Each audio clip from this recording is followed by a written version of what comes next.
குறிப்பாக கள்ளக்குறிச்சிக்கு போன போது ஒரு விஷயம் புரிஞ்சது.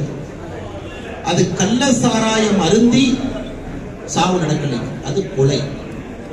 அரசு நடத்திய படுகொலை. அது யாரோ 4 பேர் போய் ஒரு கள்ளச்சாராயம் பாக்கெட்டை 20 ரூபாய்க்கு வாங்கி 30 ரூபாய்க்கு வாங்கி அவன் குடிச்சு அதன் மூலமா அவங்க யாரும் சாவலை. இது அரசு நடத்திய படுகொலை தான். கள்ளக்குறிச்சியில் கிட்டத்தட்ட 55 உயிர்கள் போயிருக்கிறாங்க.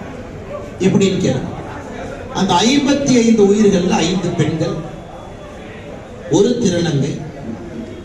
அங்க இருக்கக்கூடிய சமுதாயத்தை பாருங்க, 10 பேர் 55 பேர்த்துல மலைவாழ் இனத்தை சார்ந்தவர்கள், ஒருத்தர் ஓபிசியை சார்ந்தவங்க, ஒருத்தவங்க எம்பிசியை சார்ந்தவங்க, மிச்ச 43 பேர் பட்டியலின சமுதாயத்தை சார்ந்த 55 பேர். நான் புரிஞ்சுக்கணும், நல்லா புரிஞ்சுக்கணும்.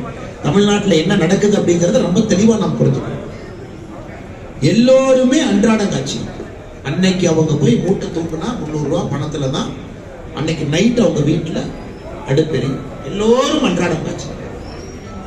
அந்த வீட்டுக்கு போனீங்கன்னா டென்ட் போட்டு மக்கள் வாழ்றாங்க. டென்ட் போட்டு, அவங்களுக்கு வீடெல்லாம் கிடையாது. வீடு ரொம்ப சின்ன வீடு, 10க்கு 10 மாதிரி வீட்டுல 3 பேர் இருக்கிறாங்க. நீங்க நினைக்கிற மாதிரி ஒரு கள்ளச்சாராயம், இது கள்ளச்சாராயமே இல்லைங்க. கள்ளச்சாராயம்னா அரசுக்கு தெரியாம வர்ற சாராயத்தின் மீது கள்ளச்சாராயம். அதனாலதான் கள்ளங்கிற வார்த்தையை பயன்படுத்தும். அரசு மூலமாக வராம யாரோ ஒருத்தர் கொண்டு வந்து சாராயத்தை வித்தாங்க அப்படின்னா அது கள்ளச்சாராயம். இது கள்ள விஷச்சாராயம், அதாவது தவறான விஷச்சாராயம். தனியார் நபர்கள் கொண்டு வந்து அதை விற்கிறாங்க, அதை குடிச்சு மக்கள் இறக்குறாங்க. இத்தனை காலமா கள்ளச்சாராயம்னா கிராமப்புறத்துல குடிப்பாங்க, மலைப்பகுதியில குடிப்பாங்க, பக்கத்துல கல்வராயன் மலை இருக்கிற சேலத்துல அங்க ஏதோ தயார் பண்ணிருப்பாங்க. எங்கேயும் தயார் பண்ணல.